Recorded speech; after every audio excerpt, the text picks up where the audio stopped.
I'm Richard Grissenthwaite, Arm's Chief Architect, and I've had the privilege of leading the Arm architecture for most of the last 20 years. Simon has just talked about how Arm's partnering ethos has led to a hugely successful global ecosystem of technology companies. The technical foundation of that ecosystem is the Arm architecture, which in essence defines the behavioral contract between the hardware that Arm is responsible for and the software that runs on it. All of the 180 billion plus Arm-based devices that have shipped over the last 30 years use the Arm architecture and so can run software from the Arm ecosystem. But the architecture is not a static thing. We keep on innovating and evolving it to meet the ever-changing needs of the computing world. In the 10 years since we introduced 64-bit processing in Arm v8, we've added a number of extensions, such as improved support for virtualization, addition of float 16 and bfloat to substantially enhance the performance of machine learning, and a number of security enhancements, including increased resilience against return-oriented programming and support for a secure hypervisor. Innovating the Arm architecture never stops, and so today I'm going to talk about Arm v9, the next major enhancement to the Arm architecture for the decade ahead that will apply across all of our CPUs, from the smallest microcontrollers to the largest service-focused designs. In our increasingly connected world, we are seeing Arm processors being used at all stages in the life cycle of data. The collection of data often starts with ultra-low power IoT devices based on the Arm M-profile processors, or from the Arm-based smartphones that virtually all of us carry all of the time. These connect through the various wired and wireless networking technologies where Arm has been used for many years and continues to be the processor of choice. Those networks commonly take that data to servers, which are increasingly part of the cloud computing environment. And there we see processors such as AWS's Graviton2 providing Arm-based computing for that data. Furthermore, where scientists really want to throw immense computing power at the data, they can use supercomputers based on Arm, including the world's fastest supercomputer, Fugaku, which is powered by Fujitsu's Arm-based SoCs. Looked at from this perspective, we can see that in years to come, virtually all of the shared data will be processed by Arm processors at some stage through its life cycle. As we go to the future, the demands of managing the immense amount of data being collected means that we will see increasing processing throughout the network. Today, many of the networks just act as a relatively simple pipe carrying the data. But as the volumes of data grow, data must be processed with ever-shrinking latency, so requiring increased computing power and standardization of systems at the edge of the network. We see that this will require new components for performing these computing tasks. The beauty of Arm's approach of providing computing IP components, such as CPUs, GPUs, and NPUs, is that it allows our semiconductor and computer systems partners to develop the purpose-built systems that they need for the emerging challenges. This harnesses the power of Arm's deep understanding of computing components, which will be covered by my colleague Peter Greenhalgh, with the fundamental knowledge of the target markets and system-specific challenges that is the core competence of our partners. Our partners have been doing this for many years in the mobile space, of course, but we are now seeing this approach being used much more broadly, and we believe that purpose-built system design will be the key to innovation in all forms of computing. Different computing problems need different mixes of computing components.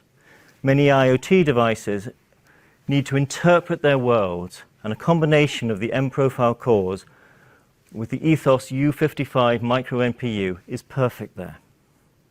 In automotive systems, partners will increasingly be combining many large and small CPUs with GPUs, NPUs, and their own IP to generate the right computing solution for those autonomous systems. We see the same thing going on for servers, networking, in our client devices, and across the computing spectrum. Now here there is a balancing act about having the right amount of standardization. Too much standardization, and the partners cannot develop the purpose-built solutions that work for them. Too little standardization, and we run the risk of having low-value, same but different solutions that injects cost into the software ecosystem for no real benefit. We've seen the value of this balance in the server space already. where, as part of avoiding needless variation while allowing valuable differentiation, we introduced the Server-Based System Architecture, SBSA, and its associated validation program, Server Ready, to drive the right amount of standardization. This has proved to be very successful with our major server silicon partners and OEMs such as Lenovo, HPE, and Advantech having their products certified already.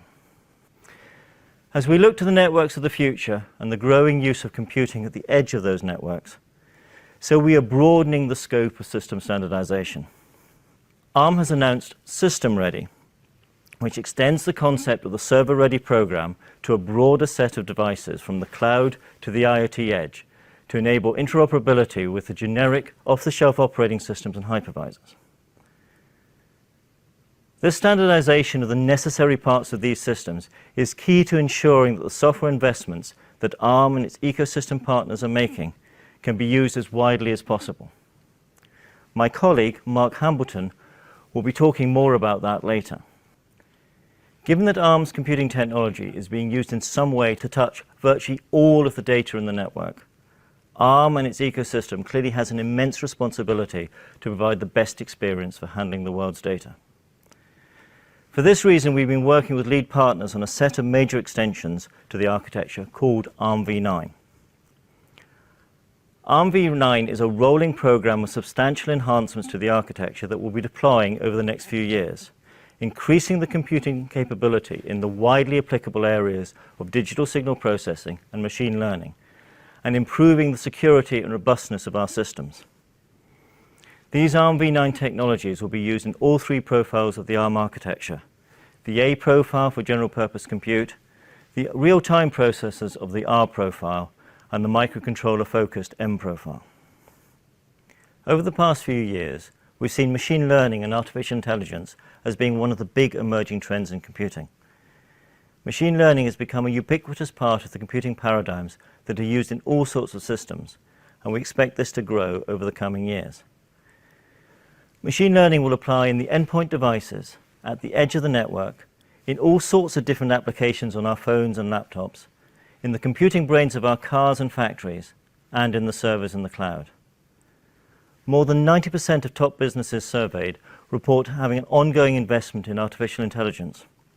And by 2025, more than 90% of new enterprise applications will have machine learning embedded within them.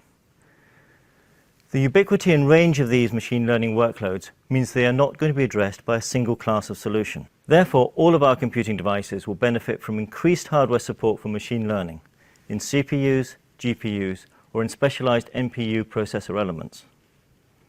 There is also an opportunity to work with NVIDIA to use their machine learning innovations and expertise to enable specialized computing solutions for our partners.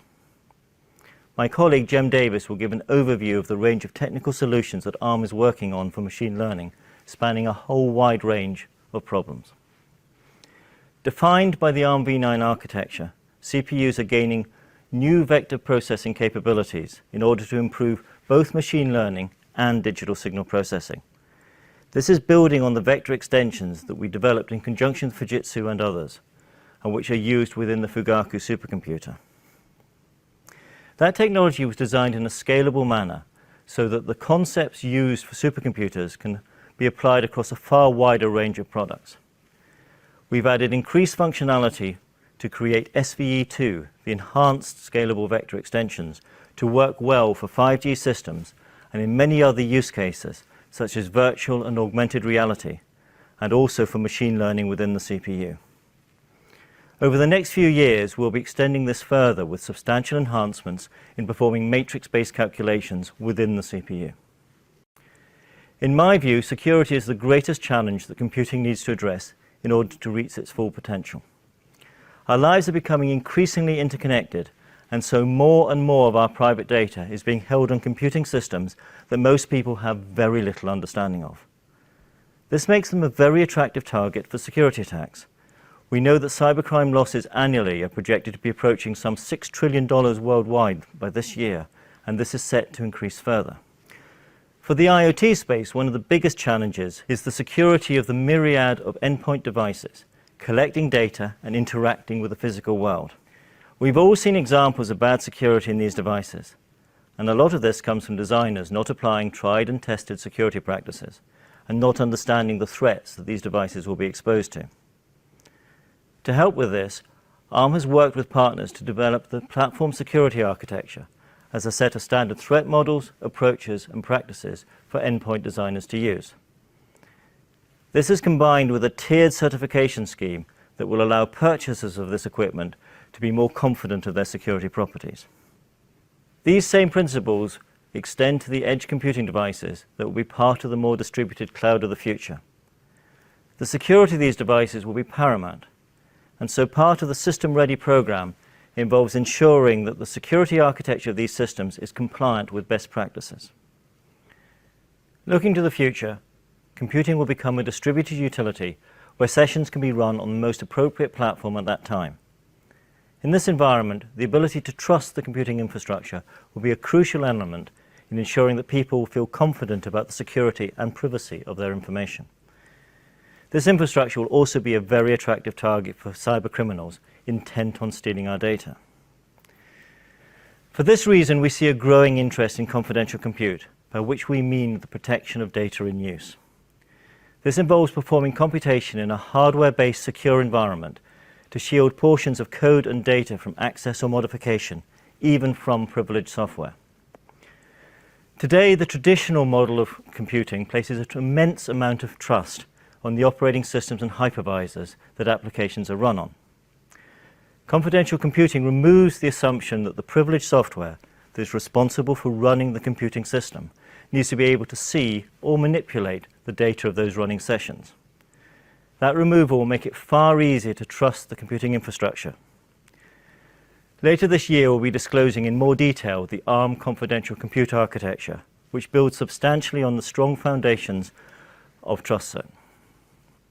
The Arm confidential compute architecture will introduce the concept of dynamically created realms, usable by ordinary programs in a separate computation world from either the non-secure or secure worlds that we have today in TrustZone.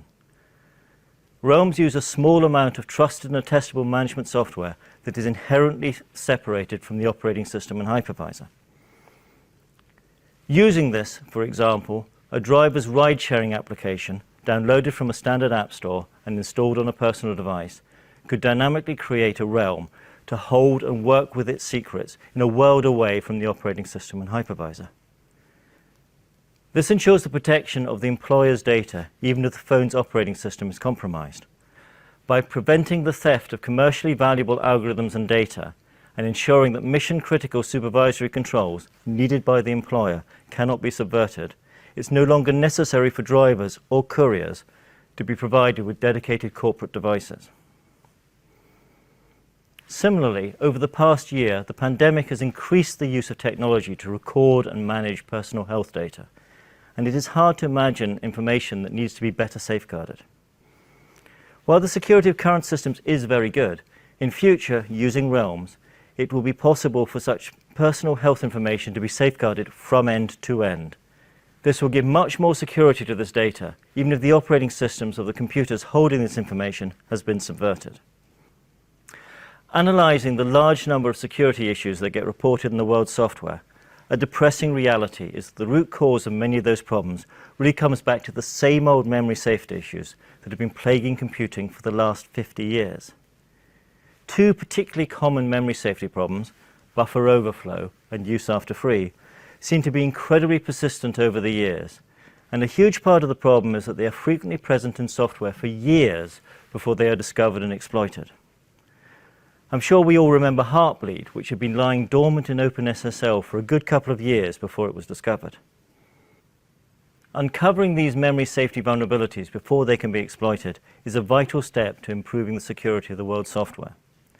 For this reason, Arm has been collaborating with Google to develop a technology called the memory tagging extensions that can be used to find both spatial and temporal memory safety issues in software. These extensions allow software to associate a pointer to memory with a tag and to check that this tag is correct upon use of the pointer. If the access is out of range or if the use of the memory has moved on, then the tag check will fail, so detecting the sort of memory safety issue that is the root cause of so many problems. David Kleidermacher leads the security team from Google that was heavily involved in the creation of this technology and is appearing on one of the panels later today. The memory tagging extensions will be an integral part of the first generation Arm v9 CPUs available in the next year, and software support for using memory tagging is being introduced as part of Android 11 and into OpenSUSE. While finding and fixing security vulnerabilities in existing codes is a great step for security, it would be better if, at a more fundamental level, the hardware made it easier to encapsulate accessibility information with the data. This will provide a fundamentally more secure building block for software. Arm has been collaborating with Cambridge University for a number of years on their Cherry architecture, which defines hardware capabilities that give precisely this sort of encapsulation. This could allow for an inherently more secure computing platform in the future, but involves some substantial changes to the way that some systems will be programmed. I've frequently been asked for ways to evaluate this technology with real industrial use cases, as it does seem to be extremely powerful.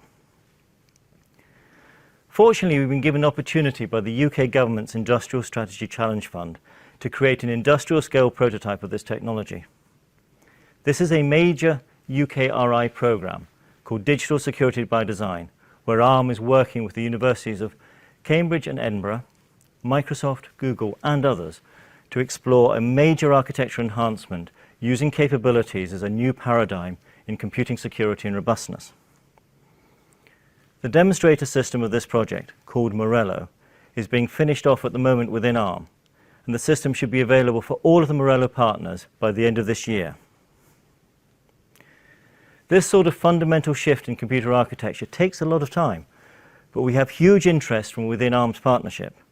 If the program is successful, then it will feed into a major component of Arm v9 towards the middle of this decade. And so, in summary, these are exciting times here at Arm and for the huge partnership that we work with. From our original foundations within the mobile space, we are now providing the fundamental computing components that are at the heart of the ongoing computing revolution. We are partnering with some of the very biggest companies in the world to allow them to build the systems that they need for their computing requirements of the years to come. Looking from the current 180 billion plus Arm-based devices to the ecosystem's next 300 billion chips of the future, we predict a world in which virtually every piece of shared data will, at some point in its lifetime, be processed by an Arm-powered device. We are driving the right amount of standardization that allows for efficient use of all of the software investments, while enabling our partners to fulfill the demands for increasing levels of innovation, customization, and specialized processing. We are enabling our partners with the key computing elements of CPUs, GPUs, and NPUs, allowing them to build the right systems for the years ahead. And our Arm v9 architecture technology will provide the building blocks for the real challenges of the decade ahead, adding more DSP and AI functionality within the CPUs, and creating trust throughout the network, defending against the ever-increasing security challenges. Thank you.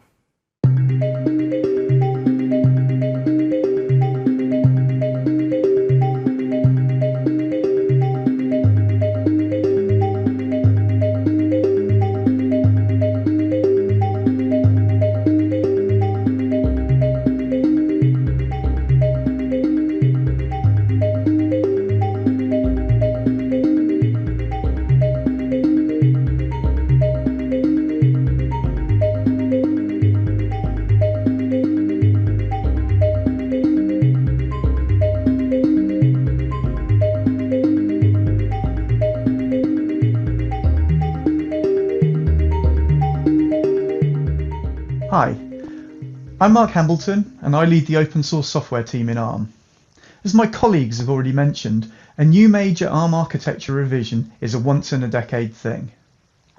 Since the early days of V8, we've been developing standards like the Server-Based System Architecture, or SBSA, and the Server-Based Boot Requirements, or SBBR, which were later underpinned by the Server Ready program.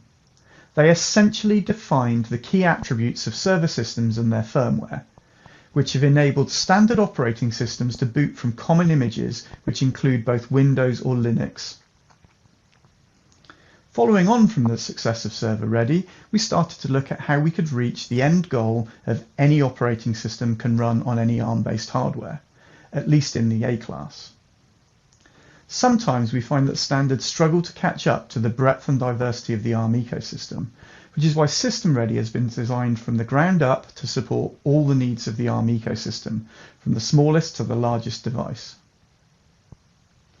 That's where System Ready is coming from. You should be able to take any standard OS and run it on any hardware as long as it conforms to the firmware standards required by the OS.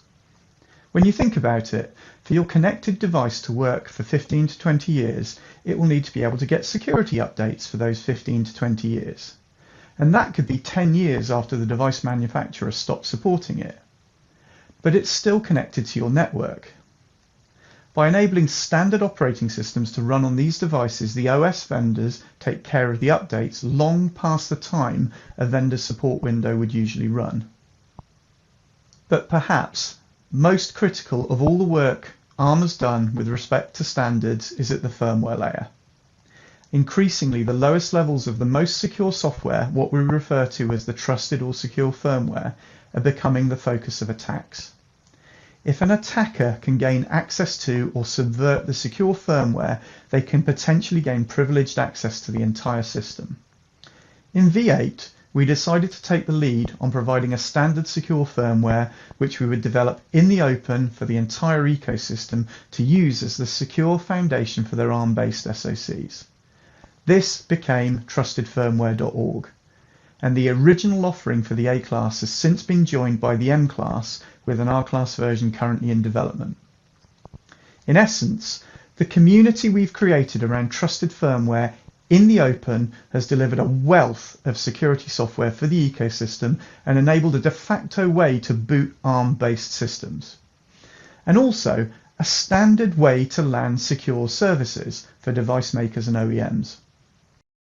The work we were doing on V8M became the Platform Security Architecture, or PSA, which we're now extending to the A-class. By extending to the PSA to the A-class, we're able to provide a set of common security service APIs which will reach from endpoint to cloud based on ARM technology.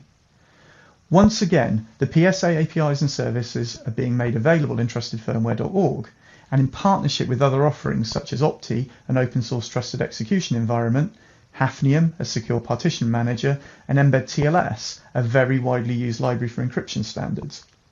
The PSA certified program underpins this.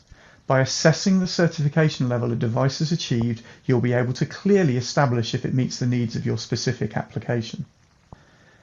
As we transition into the V9 era, we're bringing forth new innovations that build on the trusted foundation of V8.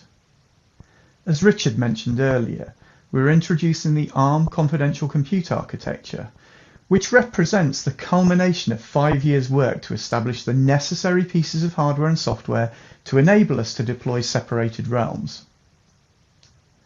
Confidential compute will be an essential part of enhancing the trust in the systems which host our data, because in today's world of hypervisors, virtual machines and app stores, there's a larger attack surface on these ubiquitous multi-tenant systems.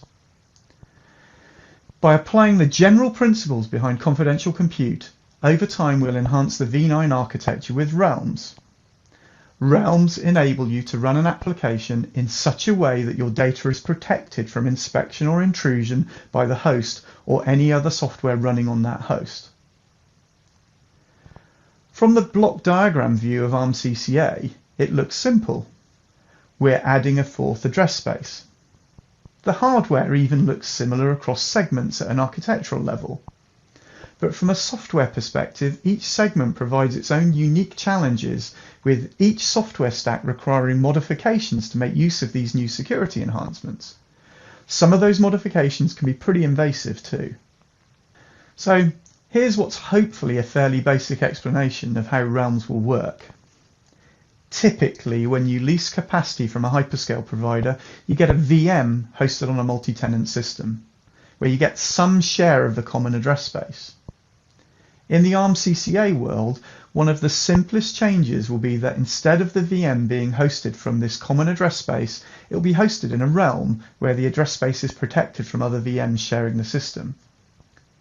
The same is true on a laptop or PC when you have a second operating system sharing the host resources. I typically run both Windows and Linux on my laptop concurrently, as they help me perform different parts of my job. Those OSs could simply move into realms, and yeah, I'm kind of not a typical user. But when you look deeper into how you can use realms, it gets more complex quickly. But through these examples, you'll see how realms will impact our daily lives and fortify the protection of our private data on billions of increasingly connected and diverse devices, powered by the specialized processors Richard referred to earlier. On a typical Android system today, there'll be a mix of non-secure software that runs the core stack, some secure services running under Trust Zone, and maybe some DRM services running as virtual machines alongside Android. One possible future is that some of the secure services could migrate from within Trust Zone into their own realm, enabling a more dynamic environment for that service. But also, the DRM service could move into its own realm, giving it a boost in confidentiality as its data is now protected from the core Android stack. As you start to apply this thinking, you could see more pieces of this complex stack componentized into realms to provide greater isolation from intrusion. For example, take that healthcare app that Richard mentioned earlier. Creating an environment where that app can execute within its own realm, protected from the rest of the system, would provide significant privacy guarantees that it can't make today. But then when you apply this thinking to mixed criticality systems in the robotics or automotive spaces, the benefits become even more obvious.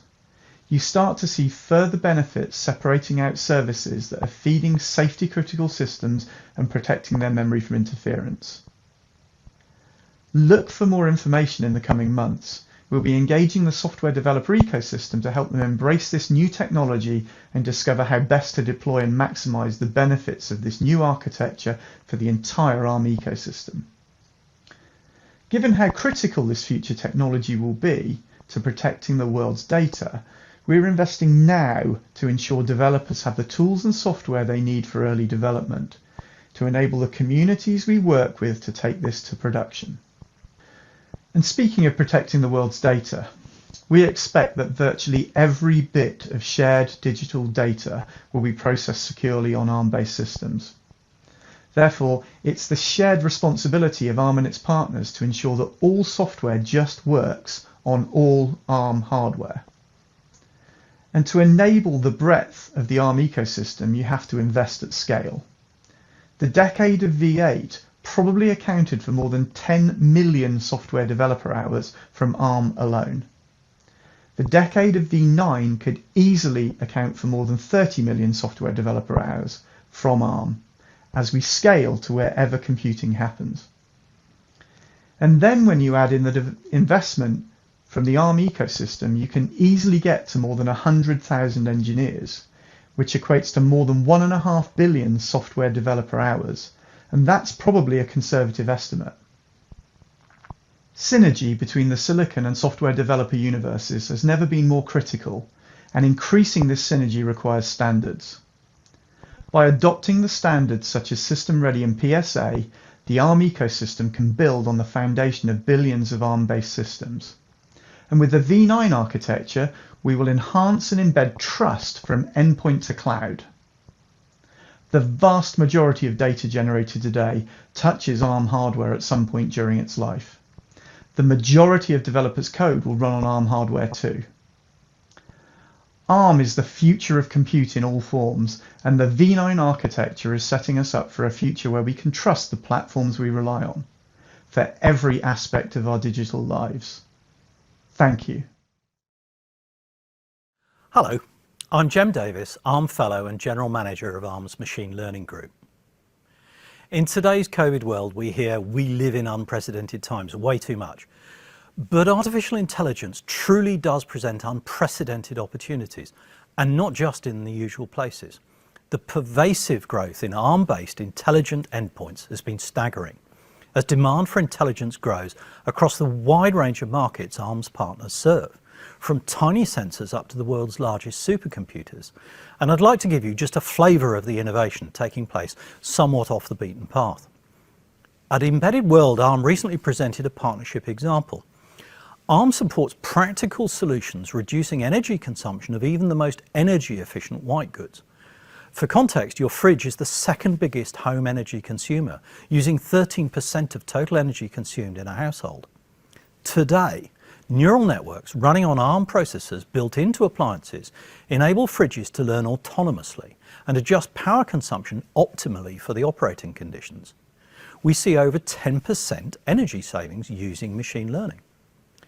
Tomorrow, AI will transform healthcare. Just take hearing aids. Simply amplifying sounds isn't the solution.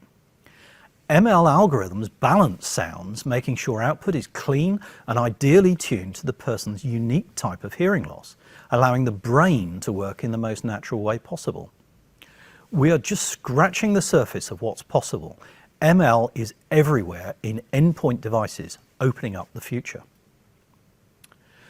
But machine learning is not just one compute workload. In fact, let's look at the different types of compute workloads in typical ML inference use cases in these charts.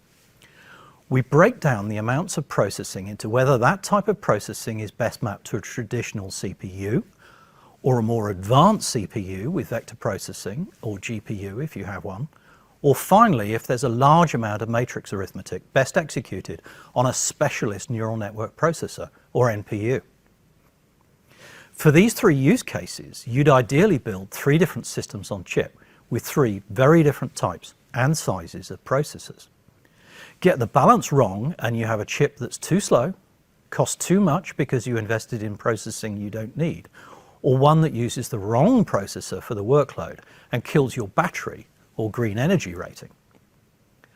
Arm's investment enabling machine learning across all our processors and IP has produced a unique AI platform that delivers multiple IP choices for partners to execute specialized, optimized workloads like ML.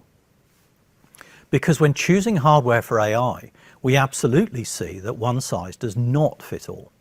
Choices that are right for one partner, one device, or one use case will simply not apply elsewhere. Partners need the right combination of computing elements for their ML usage, but they also need the right balance of all of those compute elements and know that they work efficiently together, meeting performance needs within stringent power and cost limits, and of course, have that compute executed securely. SoC designers are only too familiar with this problem, but now it's more and more critical. General purpose processors used to suit most needs, for desktop computers or car electronics. But today, partners' need for efficient processing have changed dramatically, doubling every couple of years. And accelerating faster now, AI is driving an insatiable demand for compute, demanding specialist processing. Partners building modern SoCs need to configure different specialized processing elements to match their needs.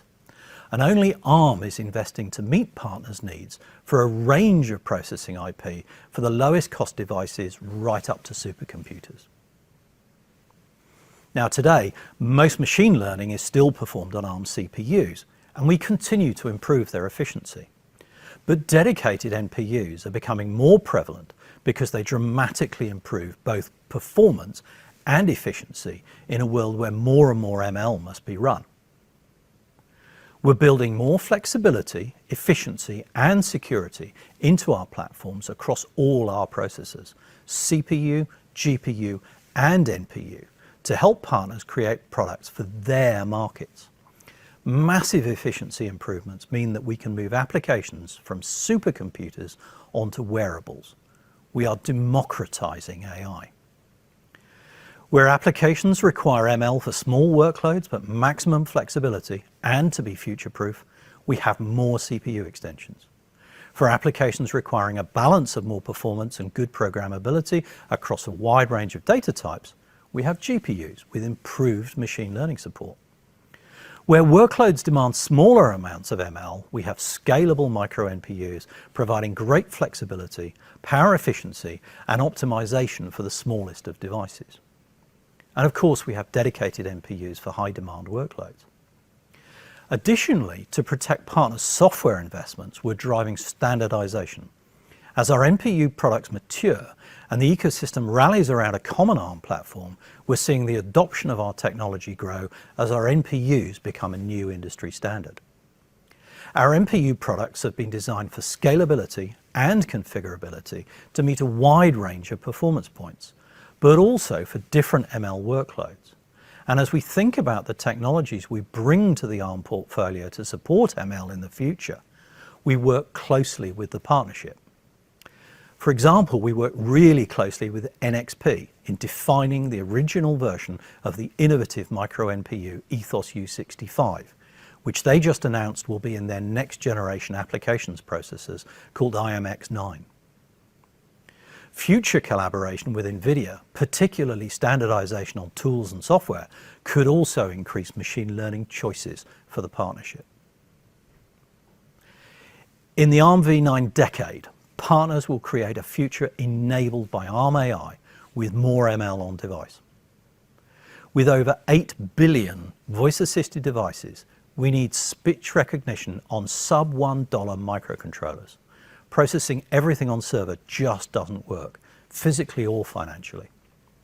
Cloud compute and bandwidth aren't free, and recognition on device is the only way. A voice-activated coffee maker using cloud services used 10 times a day would cost the device maker around $15 per year, per appliance. Computing ML on device also benefits latency, reliability, and crucially, security.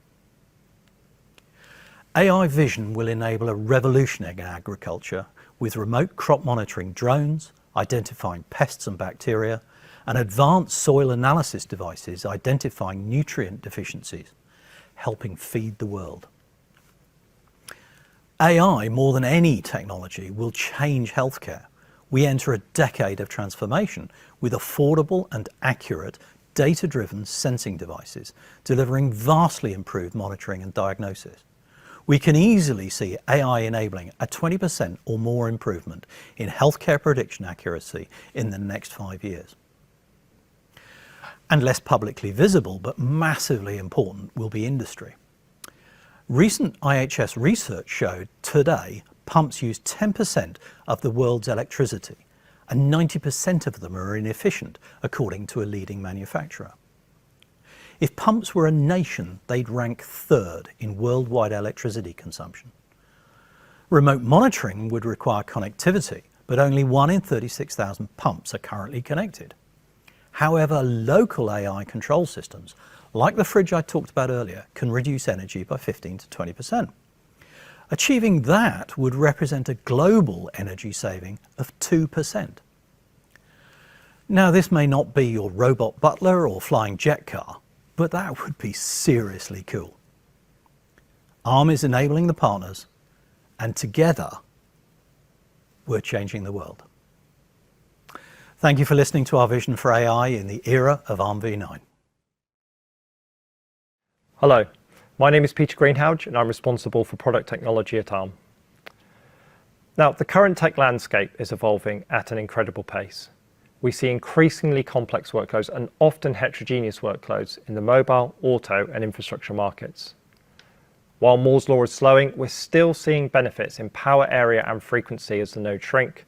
However, the nodes are getting more expensive, with a 5nm mask set exceeding $20 million, and it now takes 5 months for a chip to go through the fab. Against this backdrop, there's a requirement that new chips must provide excellent ROI on traditional compute workloads that people care about today, and on the future workloads that people will care about tomorrow. And given the high cost of failure of a tape-out, both in absolute cost terms and also in market window impact, there's also a requirement to be using proven and high-quality IP. So in the decade of v9, we are going to deliver the technology that enables the performance and the quality that the market needs. In recent years, our total compute strategy has worked on improving both traditional and future compute. We achieve this by creating technology that spans the solution of IP we provide, as well as improving the individual IP as well. Like security that is consistent across the CPU and system, and performance optimization across the CPU and GPU to improve gaming. Some of these optimizations can be seen this year with the Cortex-X1 release, and we've got a growing pipeline of technology based on total compute that will deliver into the future. If we take a look at our CPU roadmap over the last 5 to 6 years, we can see an amazing increase in CPU performance that massively outstrips the industry average. In the mobile market, since Cortex-A73 arrived in 2016, there's been a 2.5x increase in delivered performance to the Cortex-X1 devices that are now shipping. The infrastructure market has shown similar gains of over 2.4x increase from 2015's Cortex-A72 to the Neoverse V1 we expect to see in devices later this year. And it's not just about performance either, as the last 5 years of CPU technology have provided improvements in security, efficiency, and scalability. Yet performance remains a key metric, and we're not slowing down as we move to the V9 architecture generation.